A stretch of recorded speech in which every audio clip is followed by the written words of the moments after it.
Hmm.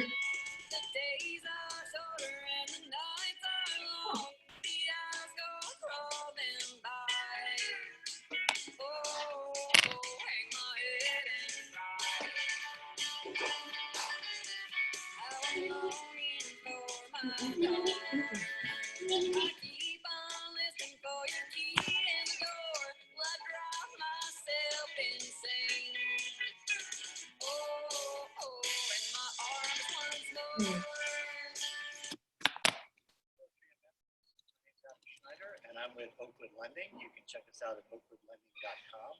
I've been a TREIA member since 2012 and a vendor lender member since 2016. Looking forward to doing business with you. Reach out to us at oakwoodlending.com.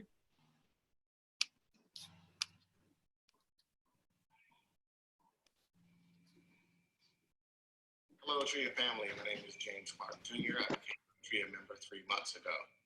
I joined TREIA to build relationships with like-minded individuals, learn about real estate investing, and become a successful and savvy real estate investor. I started an LLC with my father in 2012. Shortly after, my grandfather deeded us his house, and we bought a fourplex and renovated that. I specifically am ready to scale and buy, renovate, rent, refinance, and repeat strategy known as BRRRR in multifamily properties. I've been an air traffic controller for 15 years, 5 of which I spent in California, enjoying San Francisco 49er games and some of the most beautiful sunsets you'll ever see. My favorite quote is "Risk comes from not knowing what you're doing" by Warren Buffett. And my favorite books are Cash Flow Quadrant and Rich Dad, Poor Dad by Robert Kiyosaki. I'm looking for a joint venture with a savvy and experienced investor. BRRRR strategies with multifamily, if that's possible. I think that's the best way to learn on-the-job training. Is what I've done most of my career, and I know I can learn and grow from that. The things I like most about TREIA are the consistency with education, with opportunity, and with networking. I've met so many great people. I've had so much fun learning about real estate investing in the videos, and the opportunities are balanced if you check the Facebook TREIA page out with wholesale or any kind of investing strategies that you're looking for. If you would like my contact information, again, I'm James Clark Jr. You can reach me at 910-354-5811. Again, 910-354-5811. Or my email address, invest@jnjcarolina.com. Again, that's invest@jnjcarolina.com. Thank you, and I hope each of you have a great day.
Sounds like somebody's making a drink.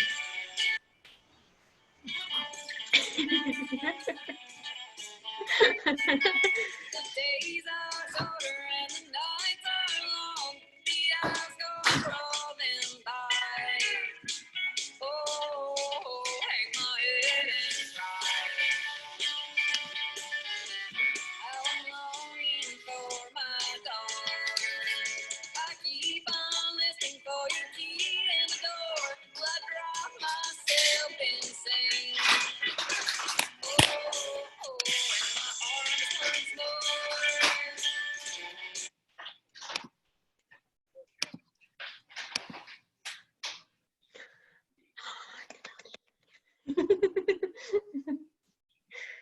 Hey members, my name is Ryan Groff with New Western Acquisitions. I am the broker in charge here in Raleigh, and we've done a lot of business with a lot of you guys. And thank you all for the business, and look forward to doing a lot more. I'm just here today. Hope everyone's safe out there. I hope everyone's staying healthy and wishing everyone the best through these tough times. But to kind of share you a little bit about what we do here at New Western. We consider ourselves a full-service brokerage, investment brokerage that specializes in helping investors from A to Z and back. Now, what we mean by that is our primary product that we offer is our properties. We get about 15 off-market direct-to-seller deals each month here in the Triangle area. And when I say the Triangle area, I mean primarily Raleigh, Durham, Pierce, Fuquay, those areas, not necessarily the rural outskirts areas. Besides that, we also have in-house financing.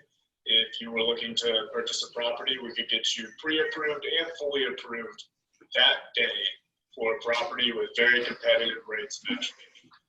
We also have heavily vetted contractors in the area, as far as general contractors all the way down to subcontractors for AC, electrician, etc. We also are all licensed here. As I mentioned, I'm the broker in charge. Everyone is licensed. And because of that, we're able to refer you out to the best listing agents in each area, or the cheapest, or flat fee listing, or if you need a good property manager, we know a lot of good property managers in the area. So we're really looking to, make some more connections with y'all, help some more of y'all with your investing goals. And I just wanted to tell you a little bit about us. We've been around since 808, where we started in Dallas, Texas. Since then, we've expanded to about 40 offices nationwide. We've done over 18,000 investment properties, and for a little bit over 2.3 trillion in revenue. So I would look forward to doing business with y'all. Look forward to making more connections. And please feel free to contact us anytime, and an agent will be more than happy to speak with you. We are continuing to do deals right now, and there's continued opportunities out there. So I look forward to meeting more of y'all and doing more business soon. Thanks.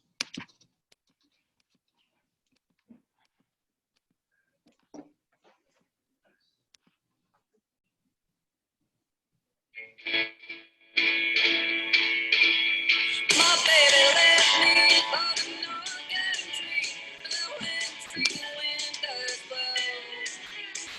Oh, I wish that home. Well, time has never passed so slow. Way down south in North Carolina, where the moon hangs bright and low. Oh, the days are long. Working my fingers to the bone. I'll be waiting when you come on home. Oh, me. I've got the fires burning way down low. Oh, oh, me.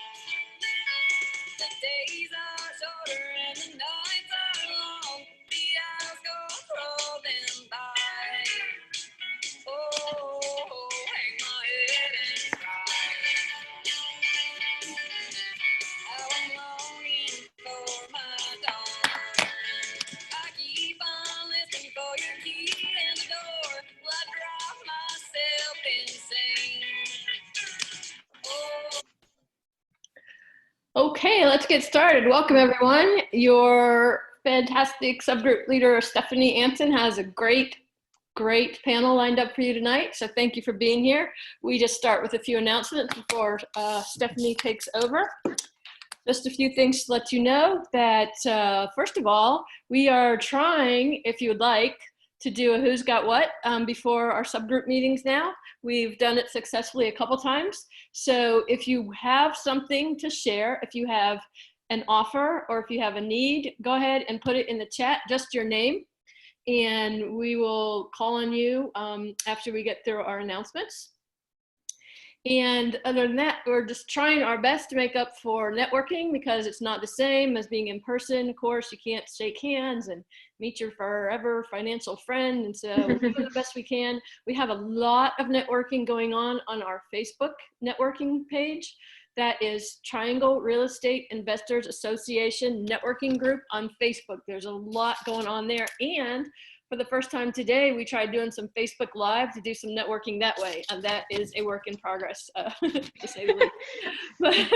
But go ahead and join all of that. Other ways you can get to know your fellow members is like you saw the member spotlights. We have 10 or so of those, and we rotate around the meetings.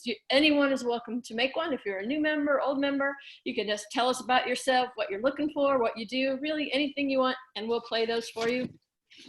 So those are some ways you can get to know your members. You saw a little about our structure change there. So know that we can do all kinds of new projects now that we've completed that. And indeed, we have several of those underway. We have a mentorship program now that is in the formation stage. We have several people signed up as mentors and mentees. If you are looking for a mentor, put a comment in the chat and we'll put you on the list. If you are an experienced investor looking to be a mentor in a position that you could be paid for, put it in the chat as well. Or you can always send us an email, TREIAprojects@gmail.com. In fact, any suggestions, ideas of classes or speakers or projects that you'd like to see, either put us in a chat or send us an email. We did complete one of those projects already, which was our pilot rehab program. We had 13 students. They actually bought a house and rehabbed it and sold it. They are closing on August 13th, and they're going to make a profit of about $70,000. So it was a great success, and we are getting ready to do the second one of that now. We have a waiting list. If you would like to be on that list, if you're interested in being a student in our class where you actually buy a house, rehab it, and sell it, again, drop us a message in the chat or send us an email. And because the first one did so well, we are going to be able to offer a scholarship. So one lucky person is going to be able to get a scholarship tuition free, and there'll be some requirements, financial requirements and stuff for that, but sign up now and we'll let you know more. And in a minute, Leslie is going to tell you about programs we have upcoming next week. This is our only subgroup meeting this week. I'll just repeat one more time. If you want to do share something that you have to offer or a need that you have, if you're looking for a partner or a contract or anything, put it in the chat. We don't have anyone yet, and that's fine too. If no one has anything, after Leslie goes, we'll just let Stephanie get started with y'all. And we also on the meeting, other board members we have are Chuck Jurgens, Jackie Richards, Leslie Ortiz. Jackie or Chuck, do either of you have any announcements before Leslie does her thing? No, I'm good. You covered it. You covered it. All right, Leslie, you're up, and then you can take it. Yeah, of course I am. Okay, this month, August, we obviously were kind of hoping it wasn't going to extend this long, but hey, we're kind of enjoying the Zoom thing. So let's ride this wave as long as we can, because we can all do this in our jammies. But TREIA North, we're still working on that one for next week. New investors, Chris Bowman is going to be presenting a kind of a condensed version of how to navigate the website. People ask questions all the time about where to find stuff. So unless you go in there and really spend a lot of time, it's maybe you can't find stuff. And also the free website that we provide to our new members and stuff. So we have got our favorite, Mike Jacka, who actually is our pros developer, our database developer, and he's going to come on next week and kind of do a run through on the shortcuts and where you can find stuff on TREIA.com, which is, I think, great. Everybody needs that, including all of us, because half the time we can't figure out how to use it. But anyway, TREIA Fayetteville is Cheryl. And of course, us being on Zoom, you don't need to live in Fayetteville. You can do it from your jammies. So she's going to go over how to refine your elevator pitch, how to build rapport with sellers, with buyers, money lenders, and stuff like that. And Cheryl is just, she's a font. She really is. So we're going to let her run with that. That would be Fayetteville. We've got 4 meetings next week, so it's like it's chock-a-block. The meeting of the second week of the month, and then we have got experienced investors with our favorite Milani Hawk, and she has got a gal coming on. I'm sorry, she's not coming in because we're not going anywhere, but she's going to be coming on her meeting from California. And she's another one of these wonder kinds that is going to give you tips and tricks for how she went from 0 to millionaire in 5 seconds flat. Aragon is her last. I'm sorry, I don't have her complete name. I'm going to get the publicity up there. Just keep watching your calendar, and the meetings will start popping up. You can pre-register for any of those, and that's about all I have for the of the notifications, Cal. I think TREIA North is going to be on different ways of creative financing, so that should be a good one. I think she's not sure yet, but I think that's what it's going to be. Right. And don't forget our new series, Real Estate 360, which is the last Tuesday of every month, and that is an online series that will stay online even when we go back to real life. Yeah. That is bringing you speakers of all across the realm of real estate, and these are things that we don't normally cover, so some strange and unusual things. We've done hotel and commercial properties and tax liens, and we have another great one coming up this month. We'll have more information on that out soon, but nobody has a who's got what, so Stephanie, you're good. Okay. All right, so tonight we have got a great panel. We are going to be talking about landlording. We're going to be talking about landlording in the way that the traditional way that people think about it, where you find a tenant, there's a year-long lease. But then we've also got a little twist to it. We're going to talk about short-term rentals and some things that people have done. They may have been doing Airbnbs, and then with all COVID, that didn't work out. So then some people are going to give us a new spin on it and great ways that they've adapted with short-term rentals. So we have 4 people that are going to be speaking with us tonight. First, I'm going to let them go into more detail with their bio and tell us a little more about themselves. We've got Joshua Jensen. He has been rehabbing for, he has been landlording for however many years. How long have you been doing it now? It's been a while. 7 years. 7 years, okay. Then we have Marcy, who is a new investor, but has already bought 37 units, which is amazing in her first year. And so we're going to hear a little bit from her. She focuses in Rocky Mount. And then we've got Amanda and Alex that have gone from doing Airbnbs to now they're doing short-term rentals, and they're making great money, changing it up a little bit. So what we're going to do is I have some questions that we're going to ask everyone, and then for those of you out there, if you have questions along the way, you can just enter it into the chat box, and then Kathy will read those questions for the participants. So each of you, if you want to tell me a little bit, Joshua, I'll let you go first. I'm looking at how I see you on my screen, left to right, so that's how I'm picking. So we'll start out just telling us a little bit about yourself, how you got into real estate and landlording. Sure. Thanks for inviting me on your panel today, Stephanie. I started with TREIA and listening to Bigger Pockets real estate investing podcast about 7 years ago, and it's been quite a ride since. Initially I was looking for reoccurring income, and that's still my main goal, but along the way I have done more than buy and hold. I've also done some rehabs, and I'm now getting into short-term rentals as well. So a little bit of all of the above. And new construction. Don't forget about that too. Rehab Oh, and right. construction. Well, yeah. Yeah. Okay. Marcy, you want to tell us a little bit about yourself? How you got into real estate? Sure. Landlord? Yeah. Our why was that my husband and I wanted to leave our W-2 jobs and spend more time with our two small children, ages 6 and 8.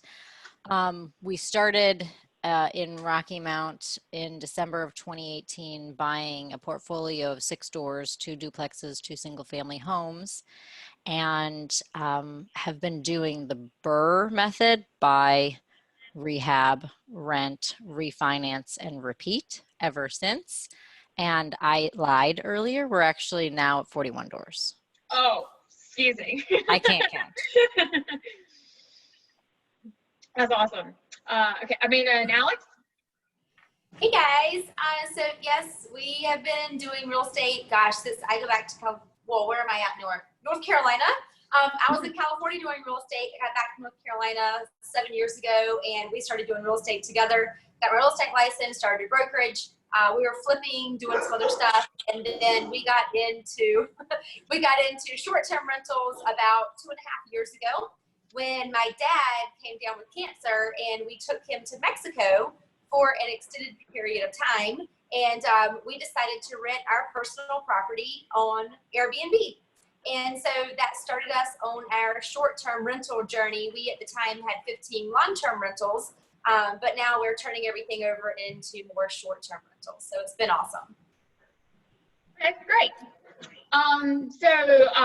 This next question will be for you, Amanda.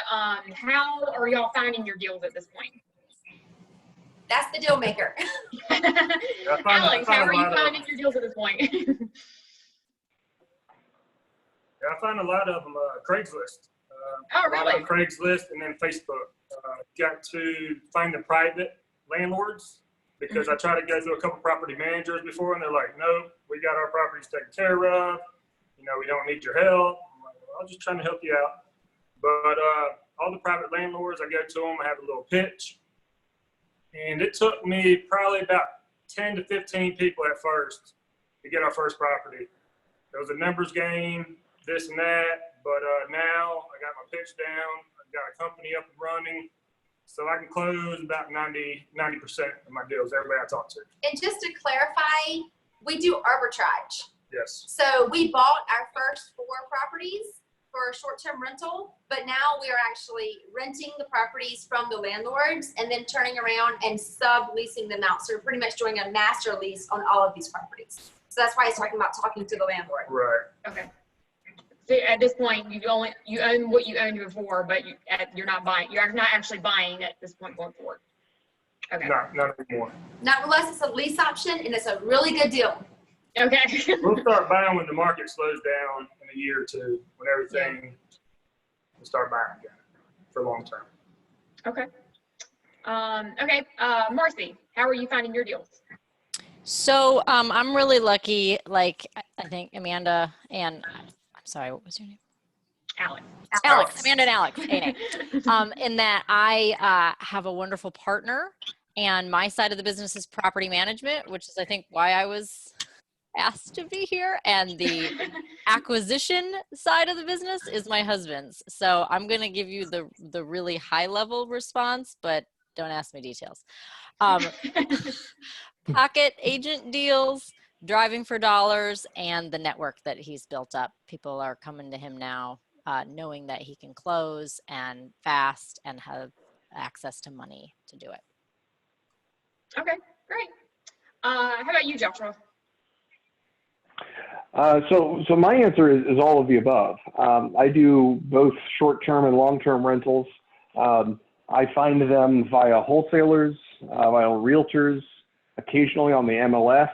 And then I also, just through networking, know other landlords that are not opposed to me once I tell them about what I'm doing with Airbnb, to me renting from them and then short-term renting out to end clients. So Airbnb arbitrage. So the answer really is all of the above. And I don't think there's any one answer that people should be looking for. I think that they should do whatever works, and it's usually more than one thing.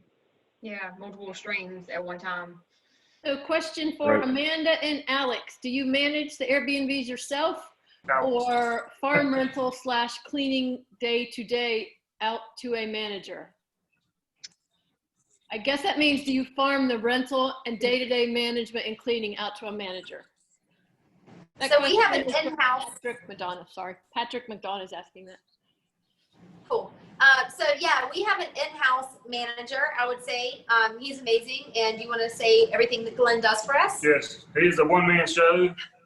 We have about 15 Airbnbs. Last year, when everything was going good, we had about 40 to 50 cleanings a month. And he does all my cleaning, my landscaping, and the handyman. And I just pay him $20 an hour. He's super happy with it. And then when he needs help, he'll hire somebody for $15 an hour. But last year when we were doing more short term, like he was swamped, but only 2 people handled my whole business when we lived in California.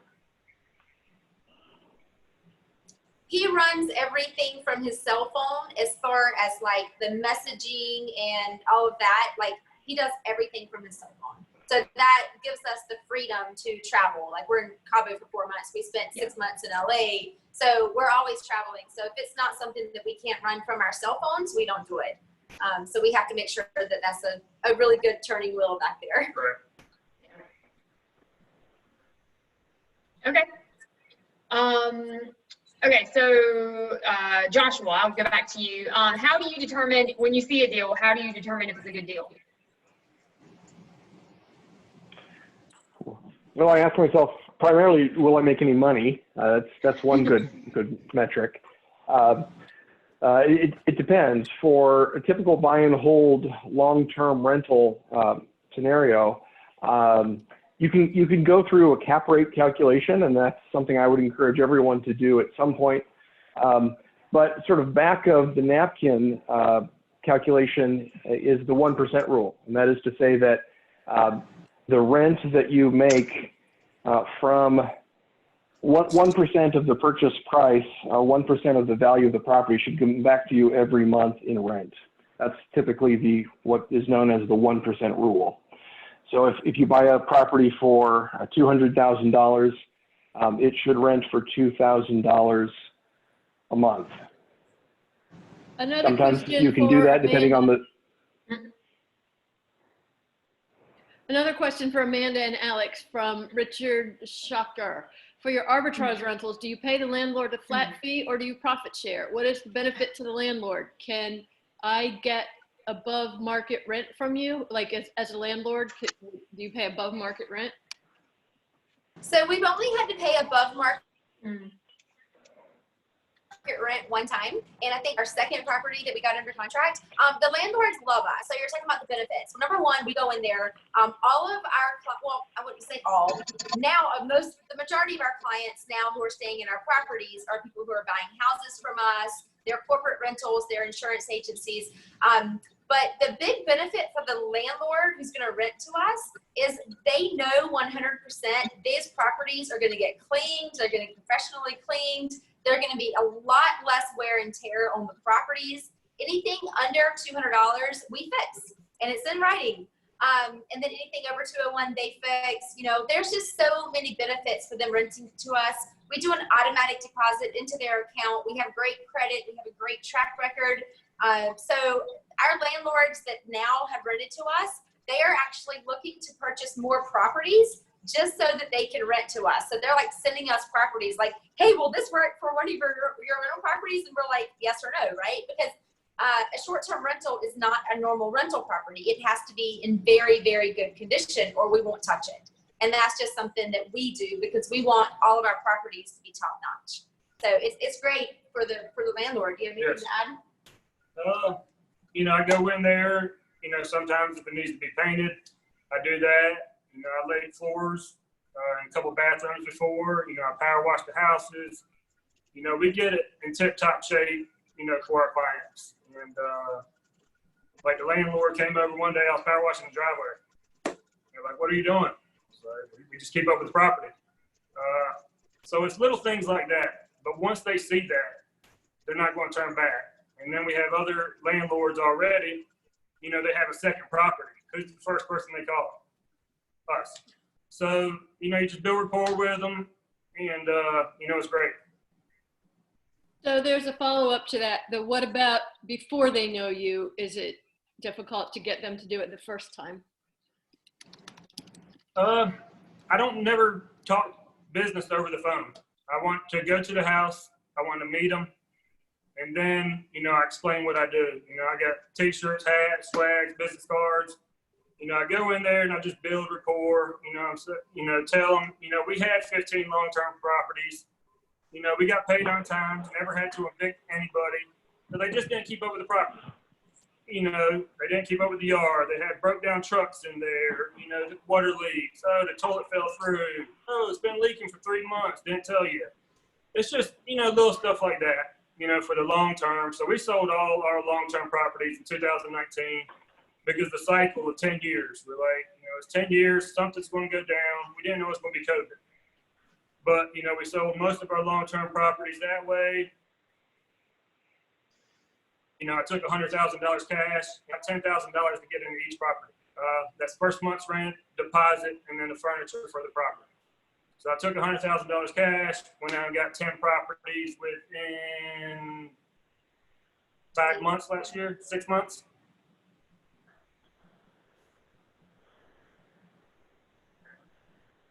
Was that the question?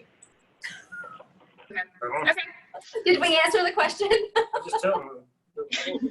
Yeah, it's really about building the rapport, right? So like when we first started out this, like now we have a name for ourselves because we have insurance companies coming to us. We have a lot of real estate agents coming to us. I'm a local real estate agent in Raleigh. I run a real estate brokerage. I'm with EXP. So I've got a lot of people who know who I am there. But before that ever happened with the company, we would literally go in. I would wear my name tag because I am a licensed real estate agent in North Carolina. And he would have on just, you know, a nice button-up shirt. We didn't have any of our branding or anything like that at that time. And we would literally go in, and they didn't know that we weren't looking at the property for ourselves. We would let them take us on a tour of the property, and we would kind of talk back and forth, you know, where they could hear us. Like, oh, do you think this would work? I don't know. Like, this tub needs to be replaced. I guess we could do that. And then at the end of the showing, we would say, you know, we run our business a little differently. This is actually going to be a business for us. I'm a real estate agent. I have clients coming into North Carolina, into Raleigh, and they're coming to buy properties. And so they're staying in these properties. And so that's our pitch when we're going in and we're talking to these landlords.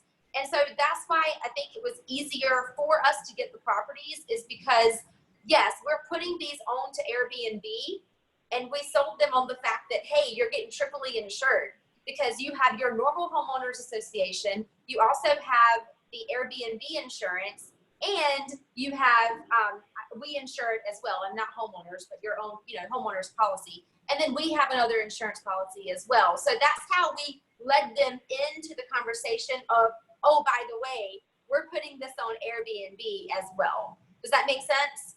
Yeah. Oh, great. Thank you. And just so, for those that are asking questions in the chat, we've kind of got some like initial questions that we're going to ask. You know, a lot of these things will get, a lot of questions will get answered as we go through all the questions. So we're going to go through the base questions first, and then we'll come back to the other questions. So I don't want anybody to think that we're ignoring you. We're just going to come back that way because a lot of things will get answered as we're going through. So, okay. So next we'll go to Marcy. How do you determine if something is a good deal? If it's in really bad condition and I can get it for really cheap. I like that answer. The nastier Sounds like the money. better. The The stinkier the better, right? Okay. Amanda, well, y'all kind of talked about how you're finding your deals in the question that you just asked. So, what would be, so we'll go back to Joshua on this one. Joshua, if you had one piece of advice to give someone that was starting out and they wanted to be a landlord, what would that one piece of advice be? ask questions. Ask questions to the people that to the people that have done exactly what you want to do successfully. That's, I mean, I would have a whole lots of different pieces of advice, right? But if I can only offer one, that is, find someone who's willing to mentor you, and you will make a lot fewer mistakes, and you will make a lot more money as you're starting off. Yeah, shorten that learning curve from the other people that have already made those mistakes around you. Marcy, how about you? That's what I did. Was Joshua your person? Bring value to a mentor, and that meant bringing value is what they need, not asking them what they need. It's finding out what they need and then bringing that value to them. And then that mentor should be the person who's where you want to be. Okay, great. Amanda and Alex, how about y'all? What would be the one piece of advice you would give to someone that's just starting out? I'm agreeing with both of you guys.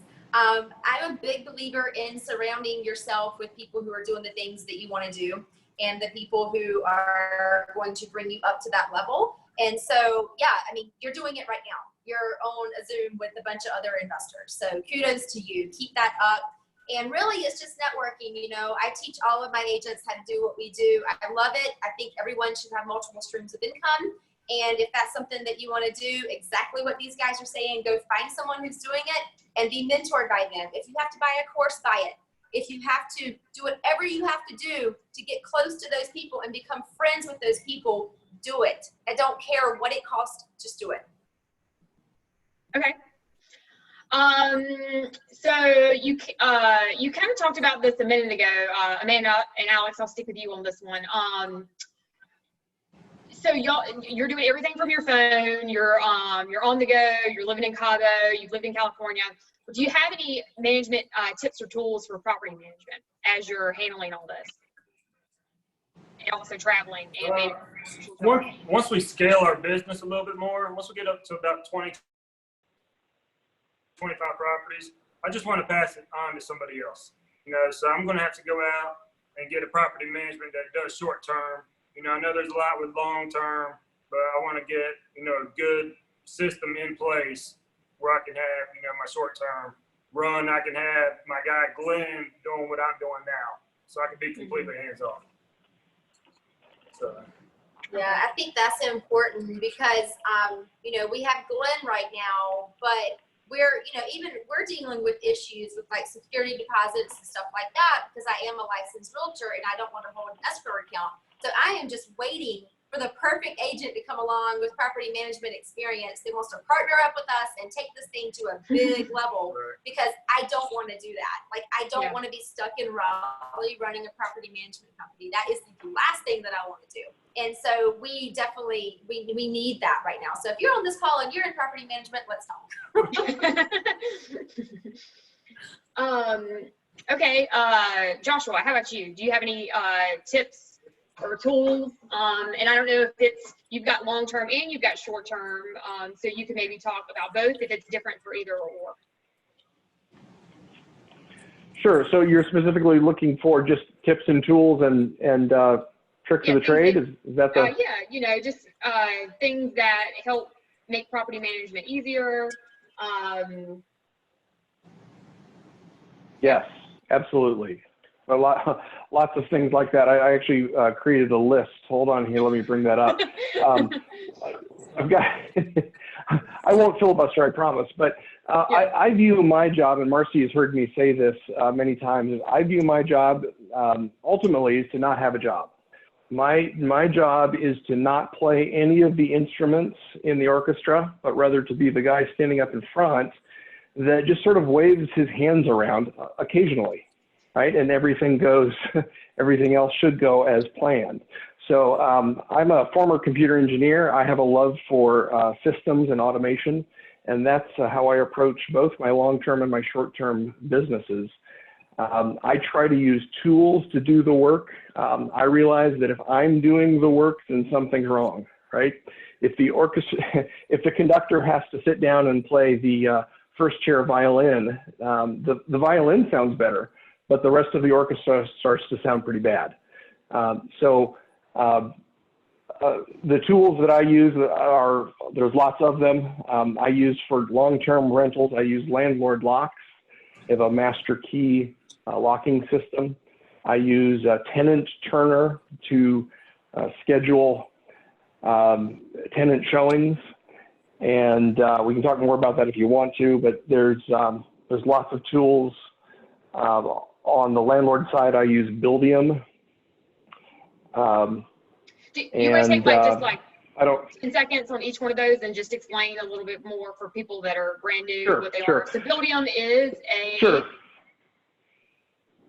So Buildium is it's a cloud-based property management platform that basically has everything integrated. So I have all my vendors defined there. I have all my tenants, all my properties defined there. When a tenant puts in a maintenance request online, which is the same place that they pay online as well. When they put in the maintenance request, I can literally just assign that to a vendor. The vendor gets an email with the tenant's contact information saying, please contact the tenant and schedule a repair for such and such.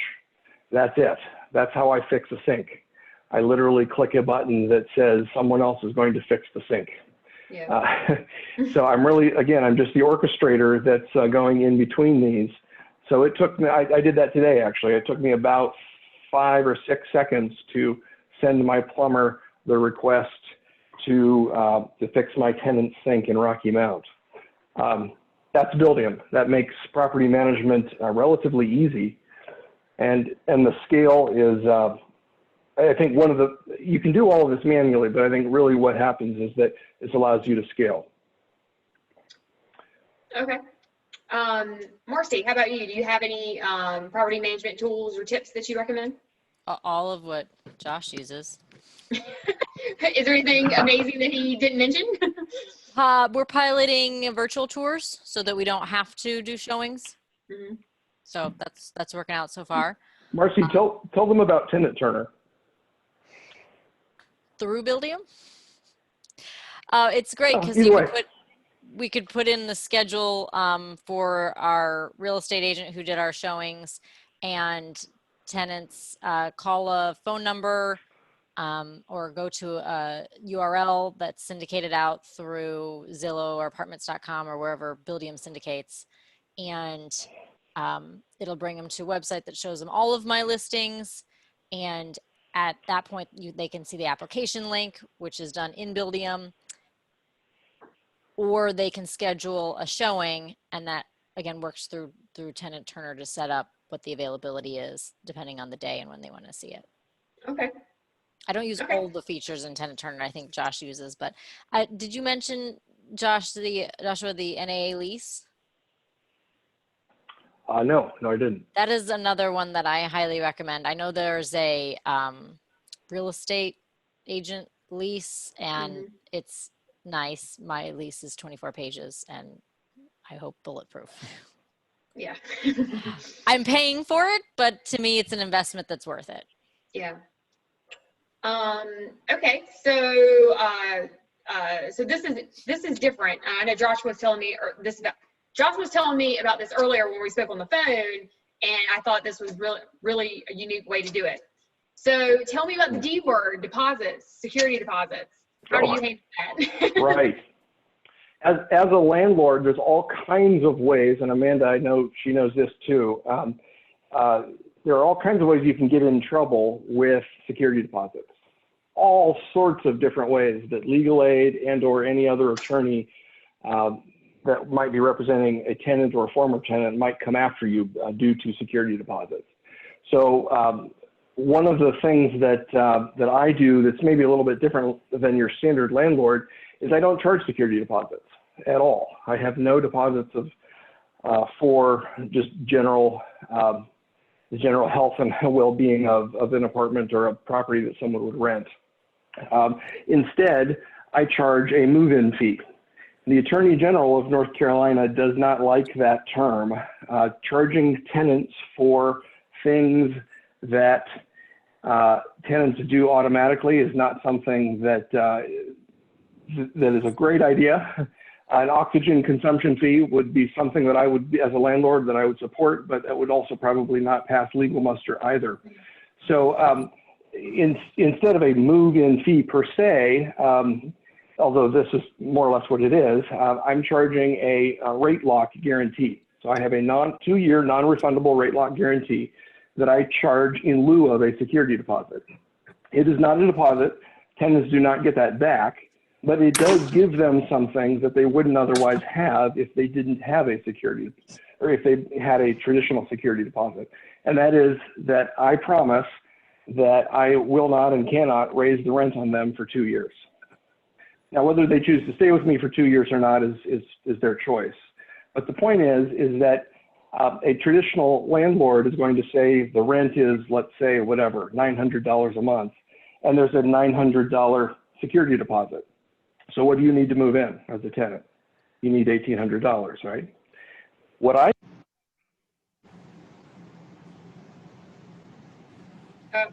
We lost Josh's Watch you, audio. Joshua. All right, can you hear me? I can hear you now. Yep. Better? Okay. So what I do is I charge the same $900 for rent, and I charge a $900 move-in fee, which translates to this non-refundable 2-year rate lock guarantee. So you still need, as a tenant, you still need the exact same amount of money to move in, right? $1,800. Mm-hmm. But I, as a landlord, can take all of that $1,800 and count it as my immediate profit.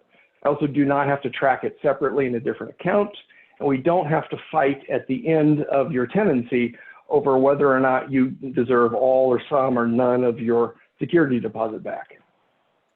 Have you had any pushback on that? So that's one of the, say that again? Have you had any pushback where people are like, oh, I'm not paying Occasionally people don't get it, but a lot of people don't.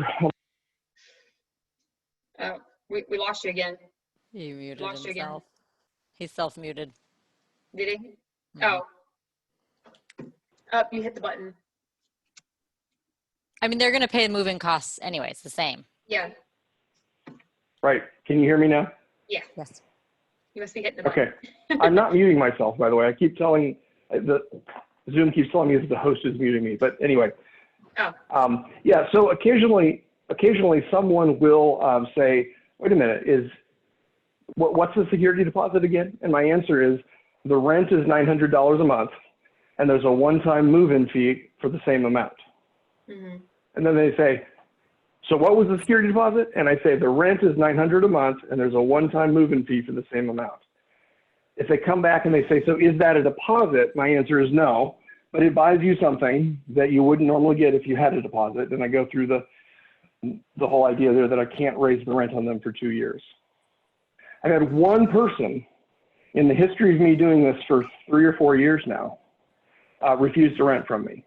Mm. And 4 days later, I rented to someone else who didn't even ask. Mm. I rented that same apartment to someone else who didn't care. All they wanted to know is how much did they need to pay to move in. To move in. Interesting. Okay. So Marcy, what has your experience? Because you were doing the same thing, correct? Exact same thing. And you know, to that earlier question, project management tools, property management tools, tricks, etc. Automate what you can, delegate what you can't automate, and eliminate what you can't automate or delegate. The premise of, if you don't want to pay that and you want to do a deposit, then I don't want to rent to you, because these are our processes and this is what makes it easy for us. Just like I don't rent to anyone who can't pay their rent online. I live over 45 minutes from Rocky Mount. I'm not driving around collecting rent checks. Yeah. So if they can't figure out how to pay rent online through Buildium, then there's plenty of rentals in Rocky Mount that don't require that. Good. Yeah. They can figure it out. Yes. Okay. So Amanda and Alex, what are y'all doing? Since you're doing short-term rentals, sounds like you are collecting a deposit. You're collecting just a normal security deposit like any other rental that other people are familiar with. Is that correct? We're actually not. Oh, if you're it's not? getting Okay. I heard you rented- say that a minute ago, so I didn't know if you were. Yeah, so if it's getting rented on Airbnb, there's already a deposit in there, so it's more safe if you're renting on Airbnb's platform. If you're not renting on Airbnb's platform, which we haven't been doing a lot recently just because of COVID and everything like that, Right. we legally cannot take a security deposit because I cannot. Now, if you're out there and you're not a licensed agent, then more power to you, right? But I personally cannot take a security deposit, nor can I take any collection of rent until the day that that person moves into the property. And so that's why I desperately need to partner up with an agent that has a escrow account because, you know, we signed the lease with people, but we can't take any of that money. It hasn't came back to bite us yet, like knock on wood, right? We do have in our lease that, you know, it's a one-page lease that we've written up that if there's any damages to the property, that of course they're going to be billed for that. There's going to be $1,000 fine and all this and that. Luckily, we haven't had to deal with any of that just because the clientele that we have for these longer term, like we're not going to do a personal lease with someone, a 30-day lease with someone, if they're not going to rent from us for, I would say, a minimum of 30 days. We keep our leases to 28 to 30 days as well, so we don't fall into that landlord-tenant law of, oh my gosh, now you're a long-term tenant. We don't want to deal with that. We want to deal with only short-term rentals. And so, yeah, right now we're not doing any security deposit if we're doing it outside of Airbnb's platform. But if you're new to this, if you stick with Airbnb, then you're covered with Airbnb. We've kept security deposits on Airbnb many times because something happens in the house. Yeah. Okay. So for your short term, you're just a one-page lease that y'all rent that basically like checking into a hotel, basically.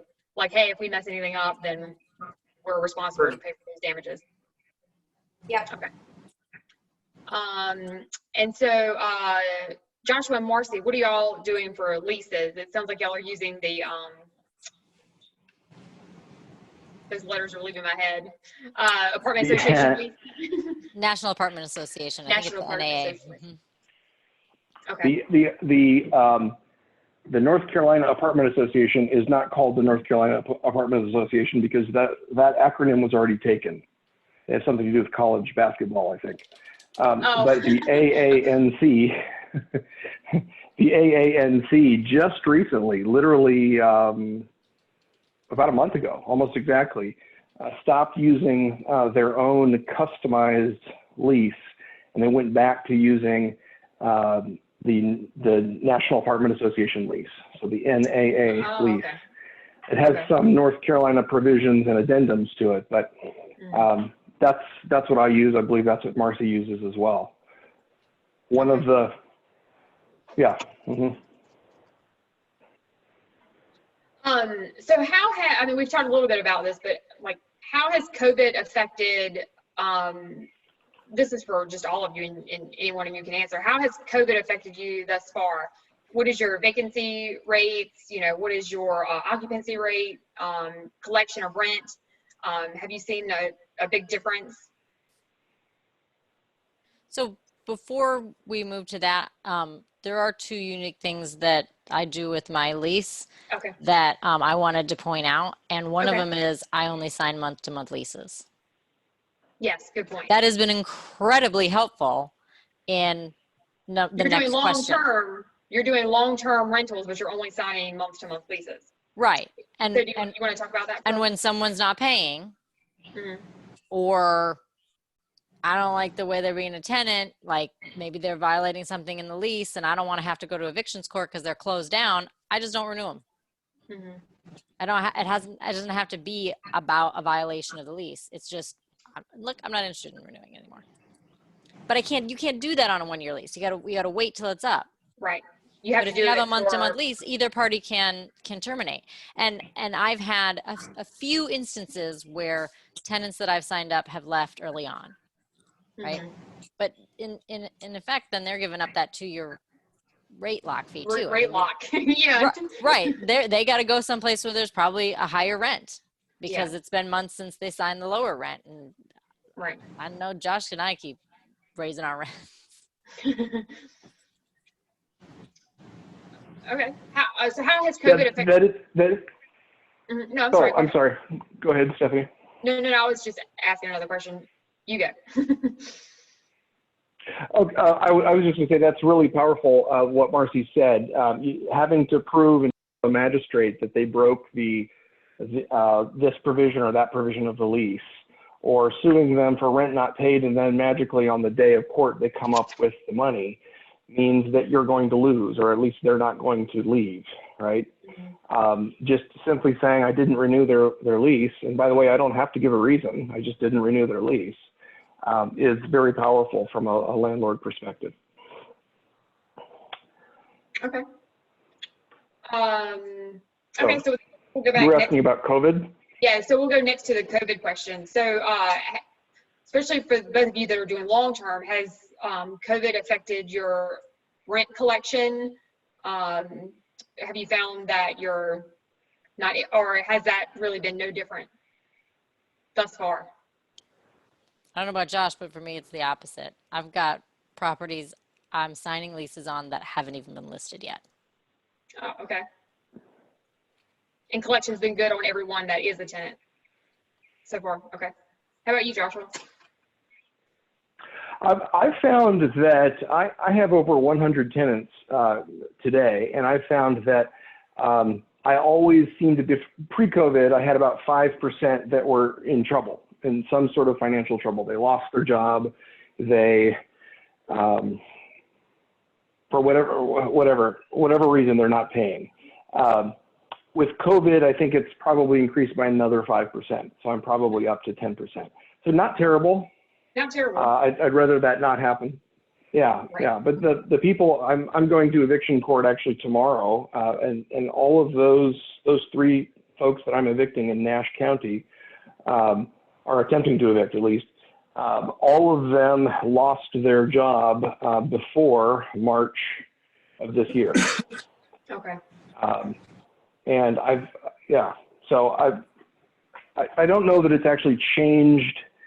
I actually haven't evicted anyone because of, or needed to evict anyone because of COVID. It's made payment a little bit worse, but not terribly. Okay. Anything you want to mention? I mean, and Alex, y'all are doing short-term rentals now because of COVID. So that's kind of been, it sounds like a blessing in disguise for you. Like, maybe give people an idea of like what you were getting per month with like a normal rental, and then what you're doing with short-term rentals, or maybe how that even compared to like Airbnb, kind of high-level stuff. All right. Yeah, with the Airbnb, with our long-term properties, we're only profiting about $200 to $500, and we did a lot of under financing, so we put down a deposit, put down some money, and then so we're only profiting $200 to $500.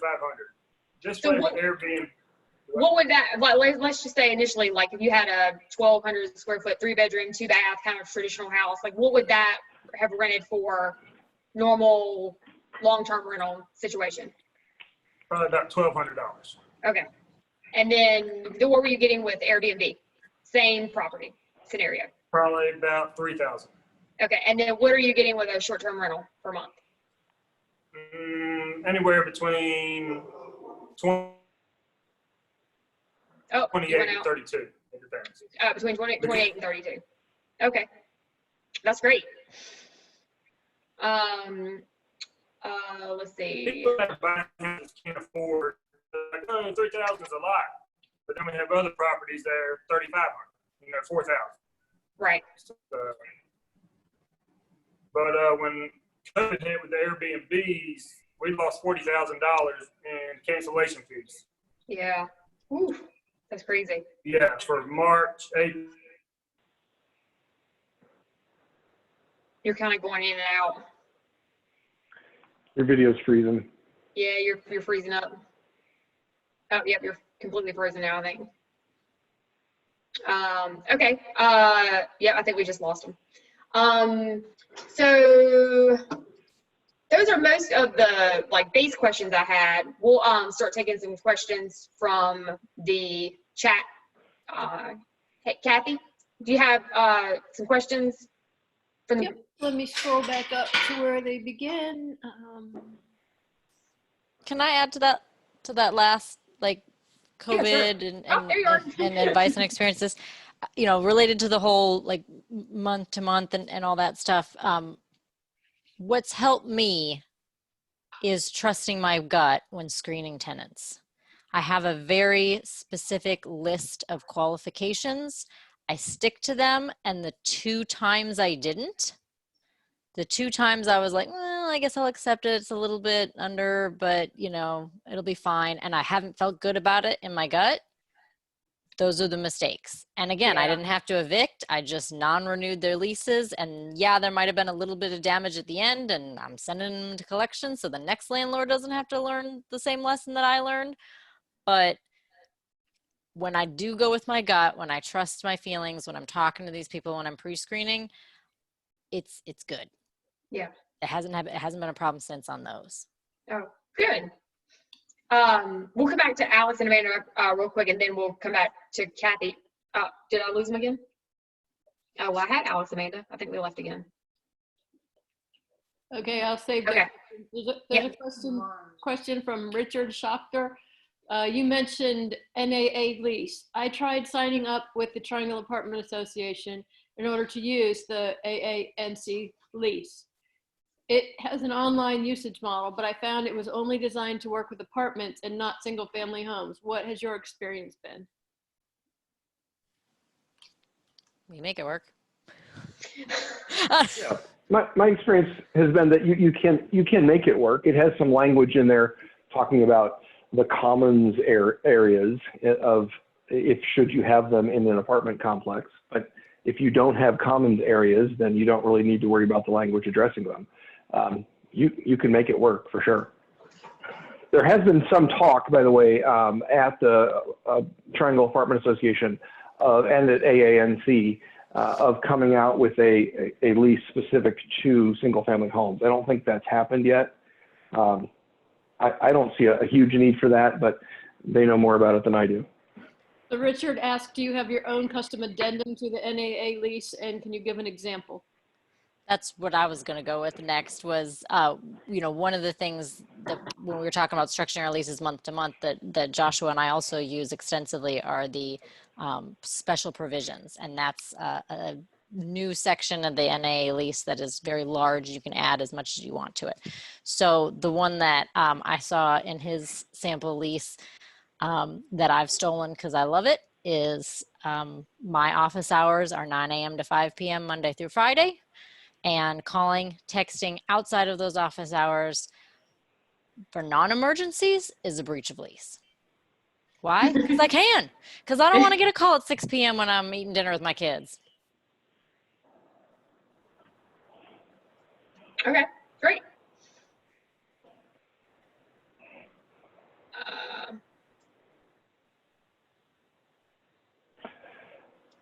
Here's one for Joshua. Okay. If you don't charge a security deposit, how do you handle damages? What about cleaning during a turnover? What do you expect at move out? That's a good question. I get that a lot. I handle damages at move out, cleaning at move out the same way that I would if I had a security deposit. That is to say, I fix the damage and I do the cleaning if necessary, and I then tell the tenants about it and say, how would you like to pay for this? The difference is that I get to keep all of that non-rent money that they paid me when they move in every time. With security deposits, you only get to keep it when there's damage, right? So if you run the math with either scenario, the move-in fee with the rate lock, you always come out ahead. And all of the things that we've been talking about are kind of interrelated, right? Turnover is your highest cost in long-term rentals. How do you minimize that turnover? You pick the right tenants in the beginning. You collect that fee in the beginning, and maybe you do put it in a separate account where you save it, you hold on to it, or maybe you just keep a CapEx. You know, there's a lot of factors that you can control that aren't specific to at the end once you're stuck with something like someone moving out and destroying the place. Here's a question from Leonardo Humans about Buildium. How do you assign maintenance requests to vendors in Buildium? Do you predefine a list of vendors and add to your account, and then the maintenance requests just automatically go out to them? Can That's it. automatically go out to them, but yes, other than that, that's essentially it. You have your vendors predefined for multiple reasons. One is because at the end of the year, you want to 1099 them. And if you have them predefined properly, you can email them their 1099. But you also need to have vendors defined so that when you pay them, you can do the payment through, you can create the transaction and do the accounting through Buildium under that vendor's column, as it were. So you have all of those things predefined anyway. You have your tenants predefined. How else would they pay inside the Buildium if you didn't? And then it's just a very simple association between the incoming maintenance request and the vendor you want it to go to. It's a few button clicks. Peter Chang asked how to be able to take partial payment and still be able to evict. You can't. That's a good legal question. Let's see, I'm channeling Will Brownlee here. I believe he told me that, or in his class that he gives at TREIA essentially every fall, that I've attended, I think four times now. He talks about waivers and partial payments. As long as your lease says that you can accept partial payment without that counting as a waiver, you can, but your lease has to address that. It's really not a Buildium question as much as it is just a legal question in terms of how your lease is written. Yeah, that question was not geared to Buildium. Yeah, I mean, how do you go around evictions, And this getting rid of question it by says- another way, This right? question says, for anyone, are you doing business in your name or an LLC? And that's from Richard Shocker. Sorry, Richard, I know I'm butchering your name. We are definitely a LLC. Oh, you're back, Amanda. There's a few more questions for you. I'm back. We're back. Sorry. We're on Mexican Wi-Fi. Sorry. Okay, here's a question for you. How do you determine location for short-term rentals? That's from Valerie Myers. Well, I mean, gosh, we have properties in like 8 different areas, 9 different areas around Raleigh. So it's, as long as it's in a safe area, a safe neighborhood with no HOAs, it's a good property for us. As long as it's nice on the inside, it's nice neighborhood, it's close to things. I mean, gosh, we've got stuff in like Clayton, we've got Holly Springs, Fuquay, like it doesn't matter. There's people moving here from everywhere, and they want to go and experience different towns on the outskirts of Raleigh. And so I think any of those work. And when we started the Airbnb business, Raleigh city limits was cracking down, and they were trying to ban all the Airbnbs in the city limits. So that's why we picked every little hub outside of Raleigh. So I'm not sure I understand this question, but maybe you will. It's from Kim Decker, and it says, for short-term rentals, I would like to hear how others charge the landlord. Oh, because you're doing arbitrage? Like, so maybe they mean, how are you charging, like, what is the landlord charging you? And then I guess you have a lease with the landlord, correct? You have an individual lease. Yeah, so we have a company, Carolina Furnished Rentals is our company, okay? So we write up the normal residential lease. I think, Kim, you're an agent because you've been messaging here, but I've lost everything, so please message me again. So I've just been using the normal, residential lease in the NC standard documents, and we put our LLC on there. We are renting the property from the landlord directly. So we're paying whatever they want, $1,500, whatever it is. They're getting guaranteed money every single month. It's an automatic deposit. And so the landlord feels assured that they're going to get paid every single month from us. It doesn't matter if that property sits vacant for 5 months. We're still going to pay them.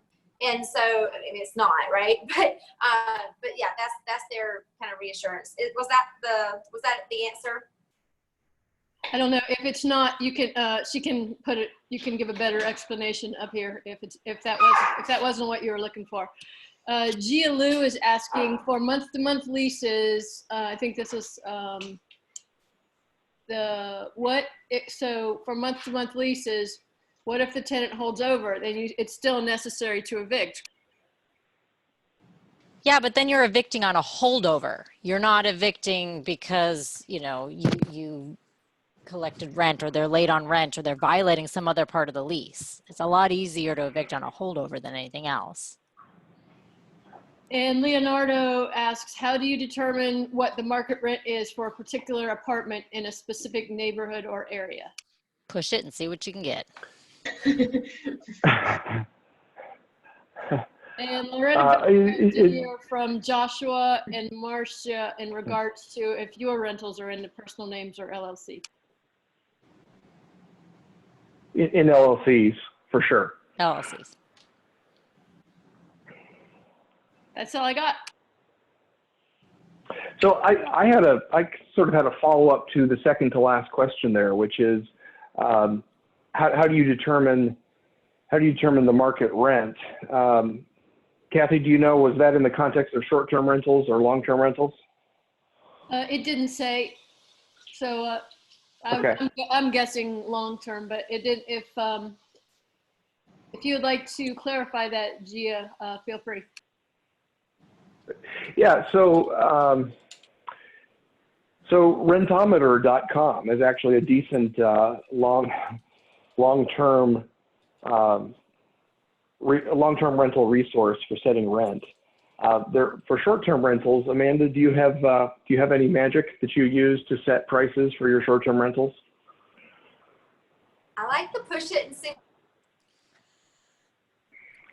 what you can get type of thing, right? With our more, we've switched over to more like 30, 60, 90 day. I see. We can't Okay, Did we lose her wait again? for them to come back. Rentals because of COVID, because everybody had $40,000. All right. In and out. I can from Richie says, have any of you ever given cash for keys in lieu of an eviction? That's where I was going. Like there's multiple ways to get people out if you want them out, right? And I've done that many times. Knock on wood, I have not been to evictions court yet. I know I will have to go and I will drag Joshua with me and teach me how to do it. But I also have a way of talking to people and saying, look, we got to get you out. What can I do? What do you need? Do you need just a security deposit for your next place? Here you go. Bye-bye. Because it's less costly to go into court. Yeah. I want to add a thing on that, and then we'll finish up if that's all the questions in Kathy's. There is one more that came in, but I'll wait till you're done. Okay. So a lot of you may have heard my tenants from hell story, like with the cash for keys. In my mind, when I tried to do that in that situation, my thought was, oh well, they're not going to get the money until after they've already moved out because they may not move out. But in my situation, hindsight's 2020, I didn't give them the money, so they actually didn't have any money to be able to move. So in that situation, if I had sat, because at that point they were lying to me and I was just kind of getting upset about it, instead of, thinking of other ideas, like, okay, I can give them, instead of me giving them the money directly, what if I pay the security deposit on where they're going to move to, or I pay for the moving truck? That way they still get that cash for keys, but you're not giving it to them directly, because sometimes they may not have the money to be able to move. And that's not something I had ever thought about before until I was in that situation. So just something to think about if you do ever end up in a situation with cash for keys. And I think all of this ties back to, you're going to get put in these situations where you're not going to have an answer. You're not going to know. All real estate is a lot of creative ways to do things and multiple answers to the same, problem. But if you have a good mentor that you can go to who may have experienced it once before, you're not alone. Yeah, exactly. Lisa Hardy's asking for getting financed. How are banks allowing that Because how are they guaranteed their monthly payments if you only have month-to-month leases to show them? That's a good question. Some banks care, some banks don't. I remind the bank that that having a year-long lease actually doesn't mean much in North Carolina. A tenant, don't tell tenants this, but tenants can run off halfway through the lease, and you have as I was just talking to my attorney about this today, you have a duty to re-rent the apartment and to minimize your damages. Duty to mitigate, as it's called. So if someone runs off halfway through a one-year lease, you have to put the apartment back on the market to be able to claim any damages at all. Attempt to put the apartment back on the market. If it leases, you can't go after the old tenant for much at all. If it doesn't lease for the next 6 months, you could. But in a rental market like this, it's going to happen anyway. So I tell that, I say more or less what I just said to you all here to my bankers. And the banker says, oh yeah, that's true. You can't make a tenant stay with you for a year. And the fact that they have a piece of paper saying that they will doesn't mean that they will. And it also doesn't mean that you can't re-rent the place to someone else. So once a banker hears that explanation, they are far less interested in worrying about the month-to-month leases. At least in my experience. Okay, final question. This is the last one. Adama Malik asks, will the rate lock idea work for me as a realtor? And after this answer, we'll wrap up because we are past time. I don't understand. Work for you as a realtor. I don't think I understand the question. question. Because as a realtor, they have different standards and they can't. I think it's a good question. I think I would not advise it. I would say that. I would not advise it. Consult your attorney or use a different lease. I mean, I know that the NAA lease allows for lots of different fees as long as they're not, you know, exorbitant 3 times the monthly rent. Josh? Does anyone have, and I'm essentially we're being asked to comment on what the Real Estate Commission of North Carolina thinks about rate lock fees. And I am not on that commission, so I can't really answer the question. But does anyone have as a realtor, an idea? As a realtor, you are held to a different standard.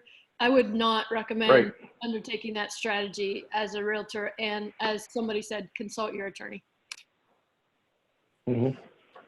That's it, Stephanie. Back to you to wrap it up. Okay. All right. Thank you all so much for coming on tonight, and I hope you have a great evening.